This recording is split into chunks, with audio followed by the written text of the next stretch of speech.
yang memiliki sejumlah wisata yang indah. Salah satunya adalah wisata terumbu karang. Berikut informasi selengkapnya. Kabupaten Aceh Jaya merupakan salah satu dari daerah yang memiliki berbagai lokasi wisata, baik wisata alam maupun wisata bahari.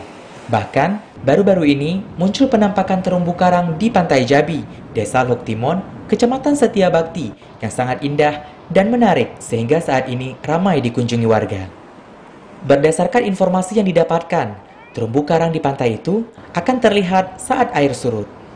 Salah satu pengunjung mengungkapkan, keindahan alam sepanjang pantai sangat mempesona, apalagi ditambah dengan hadirnya terumbu karang yang sangat indah.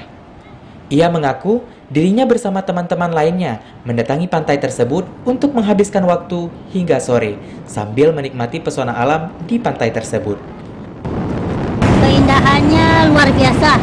Sebetulnya tidak kalah dengan pantai-pantai di pulau-pulau yang lain. Aceh Jaya memang mempesona, kan? Sampai ke sini rasanya menikmati alam. Dirinya berharap agar pemerintah maupun dinas terkait untuk memperhatikan lokasi wisata tersebut, baik jalan maupun prasarana lainnya, sehingga keindahan wisata tidak hanya dinikmati oleh warga lokal saja, tapi juga oleh masyarakat luar Aceh Jaya. Dari Aceh Jaya, Musliadi, TVRI Aceh melaporkan.